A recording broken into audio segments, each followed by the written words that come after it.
We are getting ready to pack up our suitcases, and of course that means we had to stock up on a few products.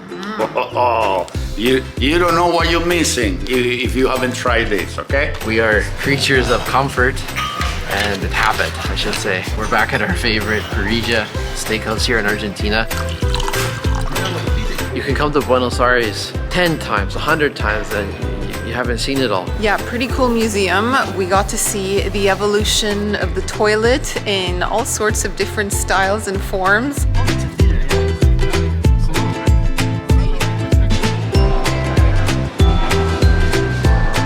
You know, you've arrived in Brazil when there's pão de queijo.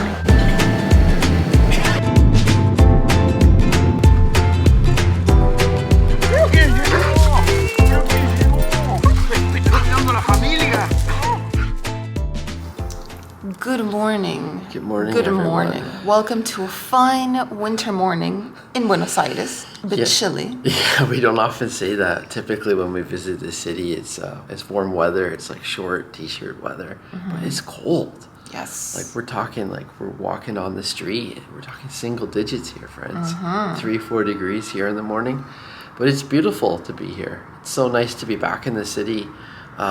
We've been in a rural countryside environment for months, really. For months on end, yeah, exactly.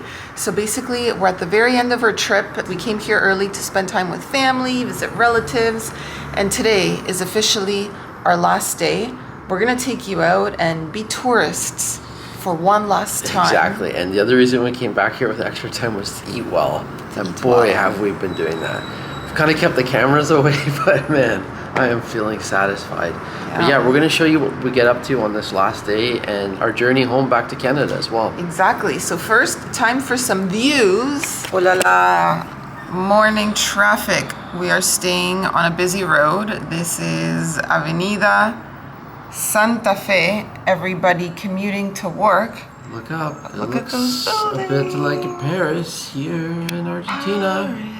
This beautiful architecture. So we're staying in the Recoleta area, and this is probably our favorite barrio neighborhood here in the city. Yes, we it keep is. coming back.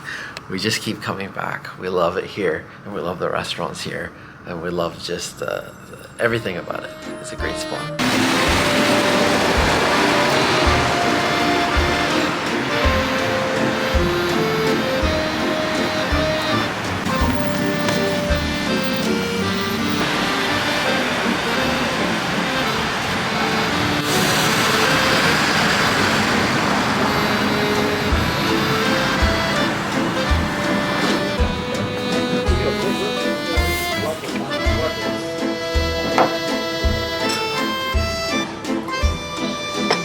So enjoying one of our final breakfasts here in the city. So this place is a bit special for us, Cafe Berico. We've been coming here for like 10 years. It's quite amazing. First time I think we brought my parents here many moons ago, back in the 2010s. So we've been coming back here on and off ever since that time. And we just love it here. It's a nice kind of cozy environment, and we have just an awesome breakfast. Like, these are 3 media lunas. That's quite generous because some Yeah. places only give you 2. A lot of them only give you 2, and they're just so buttery and sweet. Huh? Yes. Fresh out of the oven. You just can't get enough of these. Like, we could have this breakfast like 4 or 5 days in a row, not get sick of it. And maybe best of all, fresh squeezed orange juice. So good. So one of my favorite things about this place is that the cups of coffee are actually quite large, because in some of the cafes they're just petite and Sam has to order like 2 or 3. Here, 1 is generally enough, so.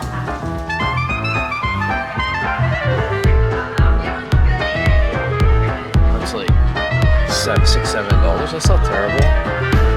Look at that.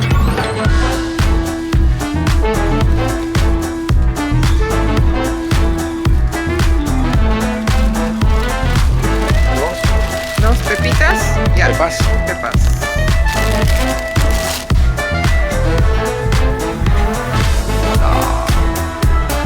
Pero miren el precio.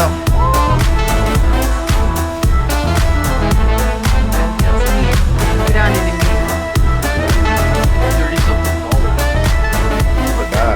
Okay, so now we are getting ready to pack up our suitcases, and of course that means we had to stock up on a few products that we can't really get back home in Canada, that we tend to miss when we're away in the opposite hemisphere. So we're gonna do a little bit of show and tell. I just went to the market with Sam and my dad for Argentine products, but also a couple of days ago, I was walking around the city and I went past a little vegetable store run by a Bolivian family, and they had Peruvian products. And if you don't know, my mom is Peruvian, I'm half Peruvian, love Peruvian food. So I had to buy some spices. So this right here is ají amarillo. Ají would be like a chili. It's like a yellow chili, and you use this to flavor your food. This is in paste form, and it even tells you what you can use it with. You can use it for causa, which is like a yellow potato shepherd's pie that typically has chicken or seafood. Tamales for rice. So this stuff is very, very good. This is probably my favorite. Then I also got some ají panca. This is a red chili. Again, really nice for seasoning your food. Peruvian food is really well known for its flavors, its spices. This is actually Bolivian. I don't know it, but we're gonna try it. It's a paprika chili, it says. This is in powder form, not paste. And then I got these little seasoned packs. They're much larger, but they're more to give color to your food. Like, it's not going to be as intense or spicy. Like, this is a combination of comino, cumin, some ají, salt, and just different things like that. So we've got a variety of colors. So that is show and tell for the Peruvian products. And now we're gonna show you what we're taking back from Argentina. Let's see what goodies we have in here. Just came out of the supermarket with some dark chocolate alfajores. Alfajores. This is an Argentinian classic. Look, this you find at every corner store, and they're so good. Yeah. This is dark chocolate. It's basically like 2 cookies with a dulce de leche filling. Yeah. Similar to caramel, but not quite. Bathed in chocolate. This is the white. The white version with a meringue glaze. Very, very nice. You can also get it with white chocolate, but the meringue is the best. Yeah, we also got, these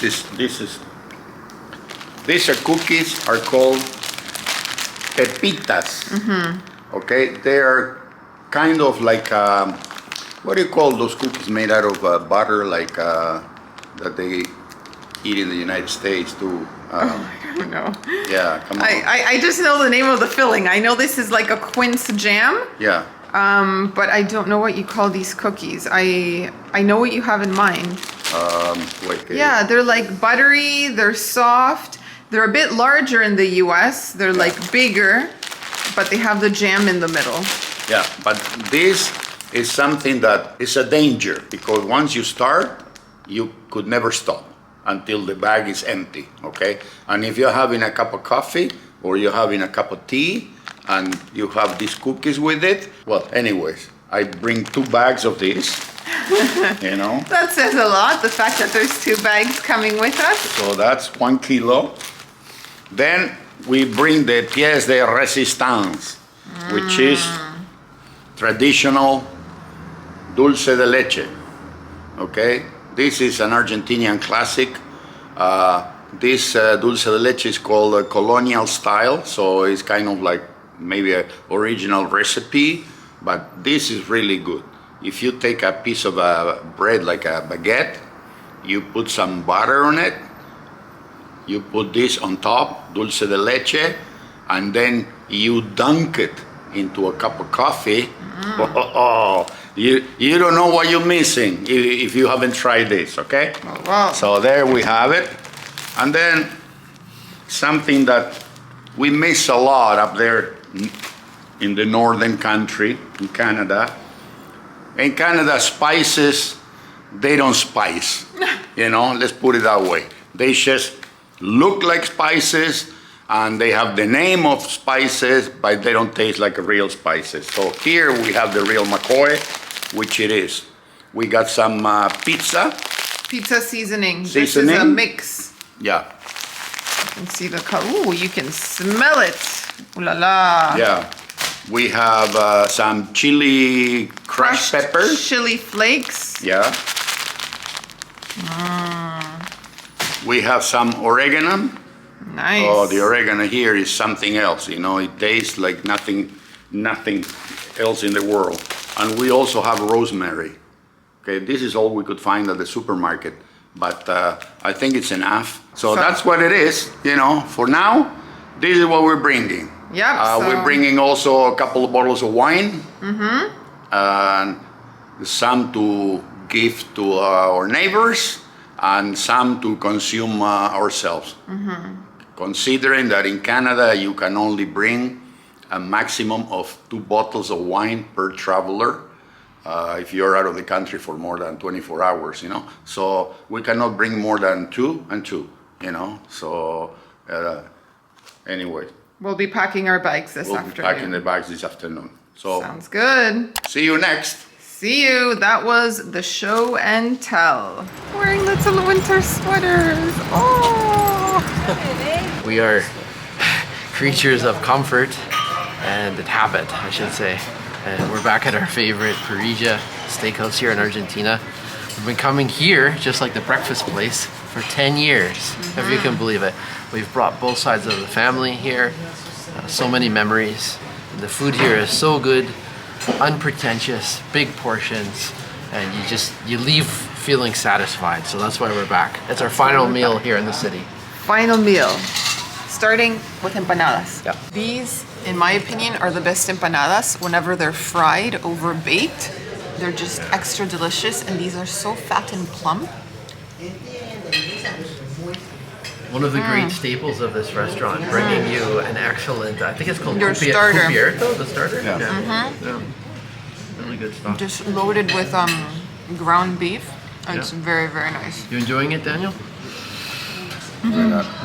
Half demolished. Oh, no, this is good. And you know, the kicker is that because we're flying out tomorrow, we decided that today we're not going to have any wine. That was a plan, and we were set with Samuel on that. As soon as we sat down here and we saw the empanada, we said, hey, Come on. how can we have a lunch like this with meat and beef and we're not going to have a bottle of wine? So Well, we have a reputation to keep. You know. we failed bad, eh? We felt bad. We almost, a tear was trickling down, you know. You guys are so predictable. I was so, Yeah, that's what happened. Yeah. So we got a nice one here at Bodegas Lopez. There, nice table wine. Not a fancy one, but a good one that we visited in Mendoza maybe good 5 years ago. everyday wine. Yep. So we're enjoying the food.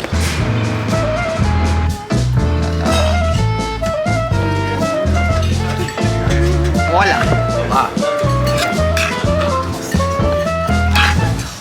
Audrey, you can go first. It's your favorite, so grab your plate.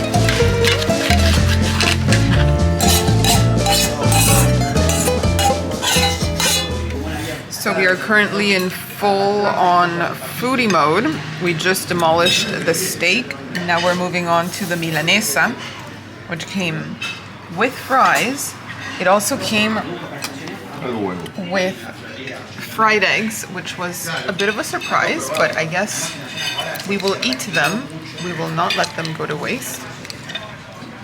Plop it down on top of the milanesa. I think that's the intention. I'm gonna fries too. And the fries, yes. So this is my little dessert. I was the only one brave enough to order something. Sam and my dad are sitting there like, I'm about to enter a coma. We have dessert over here. Yeah. So yeah, they brought little spoons, little dessert spoons for 3. But I'm not sure I'm going to have much help here. And this is dulce de leche ice cream with little like chocolate chips, and then you have the wafer cookies. So good, a classic. Look how they get the wine down. Look at that. Amazing. That's a lost art, huh? Yeah, that's how they get to the supply here. Yeah. He's saying, grab onto your cell phones in this neighborhood. Oh, it's shady? Yeah. It's always the locals exaggerate. It's the same in Brazil.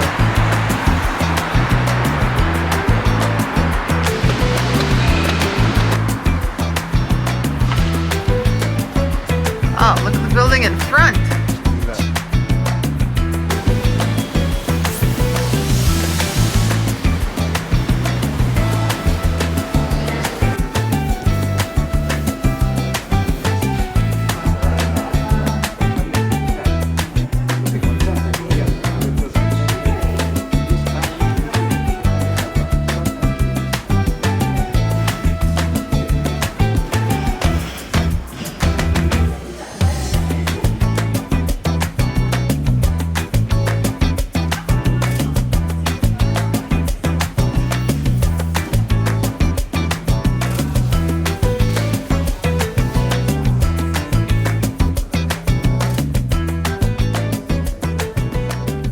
So we've brought you to a very quirky museum. Yeah. So this is the Palace of Water Sanitation, and there's a water museum. It's literally a palace. Like, it's one of the more impressive buildings I've seen in the city, and it's a place that you would never think of going to. Like, this is so off the beaten path, such a quirky attraction, and this is just a reminder that you can come to Buenos Aires 10 times, 100 times, and you haven't seen it all. We've been here so many times, and this is our first time here. So there's new attractions every time you come to the city. Yeah, pretty cool museum. We got to see the evolution of the toilet in all sorts of different styles and forms. So that was kind of fun. And right now they're actually doing an art installation in this space. So that's why some areas are closed. Like, this is going up, that's not normally there. It's not part of the regular exhibition. But yeah, the building itself is beautiful. It's one of the many palaces you can visit in Buenos Aires. It's just an architectural wonder. And yeah, a nice activity for a really gray day like today, where it's cold and you just want to be indoors. Sanitation museum, sanitation palace, why not? Today here we are at the building that is, this was the Buenos Aires waterworks. Oh, this was the building that had the distribution of potable water to all the city back then. The building itself, when you look at it from the outside, is one of those hidden gems that you can find in the city of Buenos Aires. Unique. It looks like the building was built around the 1880 or something like that. When I look at this from outside and I see the type of construction, it looks like things that the British built during the British Empire, like in India and in those places. That type of, like a finishing outside, the facade, and it's just it's a jewel of a building, something that is impossible to replicate today, or to try to build something like this today. You're not going to find the materials; they do not exist anymore. A lot of terracotta was used, and it's just one of those things that, I don't know, you find in this city. You're walking around and all of a sudden you turn a corner and you find a building like this and you just go, wow, what is this thing doing in the middle of the city? Like, it's impossible, right? But no, they do exist. It's a sign of the past of the city of Buenos Aires, but it's free. You don't have to pay anything to come in here. There's a small museum, but pretty interesting. The pipes that we see back here are the pipes that used to come from Recoleta and push the water to fill these two huge tanks. And then by gravity, it fed the water to the city, like the drinking water. Today they are empty, but this is a national historic monument, so it's very well kept outside. We were surprised because the facade is really in good shape, and it's nice to see when they try to preserve such an irreplaceable piece of history, right? So, okay, let's keep going. So we are down to the final minutes here Yes. in the apartment, all packed up. Yeah, we have this tradition of we always have this idea like we're going to show you the apartment when we first arrive, but it's never like that. It's always just before we go. So we've been staying in this really nice area, Recoleta, just like a couple blocks away from our favorite restaurants. And guys, this is an awesome place to stay. Like, you can't believe how nice the apartments are. And they're quite affordable too. In like the $50, $60 range at the moment, off season. Because we're 3 people, it's Yes. often cheaper for us to rent an apartment than get 2 hotel rooms. It seriously is. So we just love it here. These places have so much character, from the old-fashioned elevators to the high ceilings. Like, take a look at how high the ceilings are here. Voila. This is like Parisian architecture. And we're standing right here at the entrance of the apartment. So let's go take a look. Let's walk on in. We've got some nice antique furniture Yep. here. This place is really nicely decorated. Antiques and art. It almost feels like a private gallery. Yeah. Here's my dad enjoying his private gallery. Half an hour mark. Half an hour mark.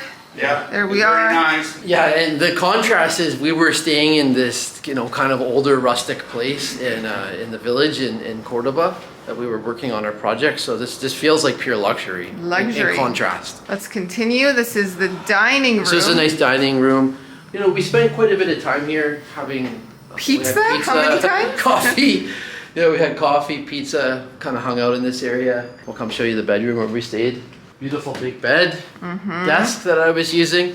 Antique desk and chair. We actually turned on the TV for once, which is once. pretty rare. There was a football match. There was a football on. match. We watched a little bit. It ended up being kind of boring. I think Argentina won, but only by 1 goal. Only one goal game. So It was an uneventful game. it was pretty uneventful. We had the bathroom, the walk-in shower. You have the toilet, and of course the bidet. Not much to explain here. High ceilings as well. Do have those high ceilings, and then finally, this was your dad's room. Let's turn on the lights here. Here is his small single bed, and this is, again, he had a really nice wardrobe. Enjoy it. And as we come down here, the last thing to show you is the kitchen. And a little powder room along the way. Oh yeah, what about that? There's a tiny little bathroom. Voila. I like the floor tiles. Yep. So, if you both had to go at the same time, you could. And then finally, come on in here. This is the kitchen. Nice big kitchen. Huge kitchen. It had everything we were lacking in the rural area that we were staying. Hot continuous water with good water pressure from the shower, a washing machine, and also some space. We were kind of living on top of each other there, so we just felt luxurious and a nice way to end the trip. Awesome. Now we go to the airport. That's right. Sí, sí, sí. Y muchos casos, gente que trabaja un sueño. Oh, that's a theater, yeah. Vendió todo y tiene que volver a empezar de nada con nada. En un país donde todo es gratis, Sí, donde la educación es gratis, no van al colegio, no van a la universidad.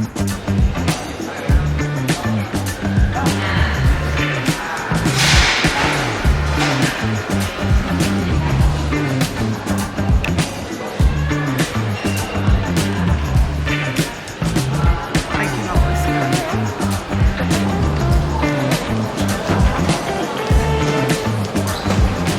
always you've arrived in Brazil when there's pão de queijo, brigadeiro, And guaraná. and guaraná. It's just like a staple for us here. Yes. We always pass through here on our connecting flight to Buenos Aires, either coming here or going home. And we just can't help ourselves. No, we can't.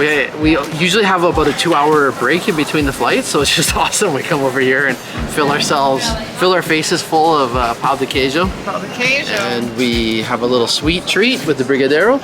And this is also the unique soda of Brazil too. You can see this, Original do Brasil, right? Yes. I would say it's like a Brazilian ginger ale. Yeah. I couldn't tell you what's the magical ingredient. It's a good way of thinking of it. It's tasty, So- refreshing. Ooh, it's sweeter than a ginger ale, for sure. Nice.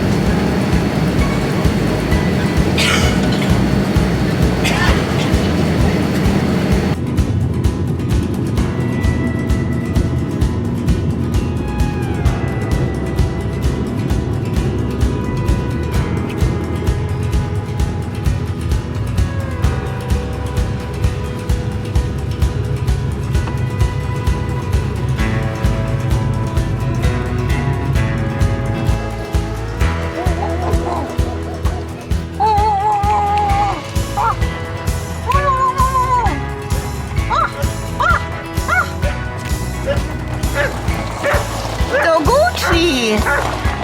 ¿Quién es? Togo. Ahí va. Ahí va. Go get your baby. Ahí va tu papá. Ahí viene tu papá. Ahí va tu papá. Ahí está tu papá. ¡Ay, Togo!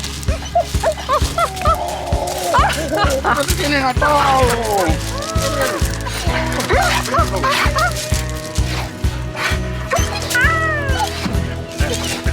Mira Togo que te suelta. Espera Togo.